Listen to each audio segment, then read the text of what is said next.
Viewers আপনারা সকলেই জানেন ইউটিউবে কিন্তু ইদানিং অনেক আপডেট চলে এসেছে। আগের তুলনায় কিন্তু এখন আমরা ইউটিউবিং করতে আরও মজা পাচ্ছি এবং আরও ভালোভাবে কিন্তু আমরা ভিডিও আপলোড করার জন্য উৎসাহিত হচ্ছি। তো আজকে আপনাদেরকে দেখিয়ে দেবো যে ইউটিউবে যে আমাদেরকে কমিউনিটি ট্যাব দিয়েছে সেই ট্যাবটি কীভাবে সঠিক পদ্ধতিতে আমরা আপলোড করব। এখানে দেখুন কমিউনিটি পোস্ট রয়েছে, এটির মানে হলো আমরা যে কোনো ধরনের কোনো পিক কিন্তু আমরা আমাদের ইউটিউব চ্যানেলে আপলোড সরাসরি করতে পারবো। তো সেটি কীভাবে আপনারা আপলোড করবেন, আপনার ভিডিও অনুযায়ী যে কোনো পিক আপনি বা আপনার নিজের পিকও আপলোড করতে পারেন। তার জন্য আমরা কী করবো, এখান থেকে সরাসরি আমরা চলে আসলাম ইউটিউবে। আসার পর এখানে দেখুন প্লাস আইকন রয়েছে, আমরা জাস্ট এই প্লাস আইকনে ক্লিক করলাম। প্লাস আইকনে ক্লিক করার পর এখানে দেখুন ক্রিয়েট এ পোস্ট, আমরা জাস্ট এখানে একবার ক্লিক করবো। এখানে ক্লিক করার সাথে সাথে আপনাদেরকে কিন্তু সরাসরি নিয়ে যাবে আপনার গ্যালারিতে। তো দেখুন ভিউয়ার্স সেখান থেকে সরাসরি আমি গ্যালারিতে চলে আসলাম। ধরুন আপনি যে পিকটি আপনি আপলোড করতেন সেই পিকটি এখান থেকে আপনি বাছাই করে নেবেন। তো আমি আপনাদেরকে এক্সাম্পল হিসাবে দেখানোর জন্য দেখুন এখানে উপরে একটি আমার থাম্বনেল রয়েছে, জাস্ট এখানে একবার ক্লিক করব।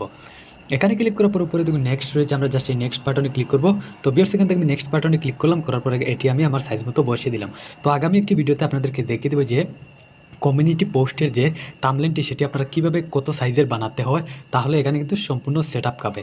তো অন্য একটা ভিডিওতে আপনাদেরকে দেখিয়ে দেবো। দেখুন এখান থেকে কিন্তু আমি আমার ফটোটা সিলেক্ট করলাম, তারপর এখান থেকে নেক্সটে ক্লিক করব। তো ভিউয়ার্স দেখুন এখান থেকে আমি সরাসরি নেক্সটে ক্লিক করলাম, করার পর এখানে কিন্তু এই ফটো অনুযায়ী এই পিক অনুযায়ী কিন্তু এখানে যে কোনো একটি টাইটেল যে কোনো কিছু লিখতে পারেন। তো আমি জাস্ট আপনাদেরকে দেখানোর জন্য এখান থেকে যে কোনো একটি লিখে নিচ্ছি। তো দেখুন ভিউয়ার্স আপনাদেরকে এক্সাম্পল হিসেবে দেখানোর জন্য এখানে দিয়ে দিলাম নতুন ভিডিও আসছে।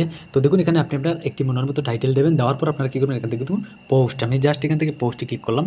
পোস্টে ক্লিক করার সাথে সাথে এটি কিন্তু আমাদের সরাসরি ইউটিউবে পোস্ট হয়ে যাবে। আমরা যদি এখানে একবার ক্লিক করি দেখুন এখান থেকে সরাসরি পোস্টটি কিন্তু আমাদের সামনে চলে এসেছে। তো দেখুন আপনারা এইভাবে খুবই সহজে আপনাদের কমিউনিটি পোস্টটি বা কমিউনিটি ট্যাবে আপনাদের যে কোনো ইমেজ আপলোড করতে পারেন। তো আশা করি ভিডিওটি বুঝতে পেরেছেন, ভালো লাগলে অবশ্যই লাইক দেবেন।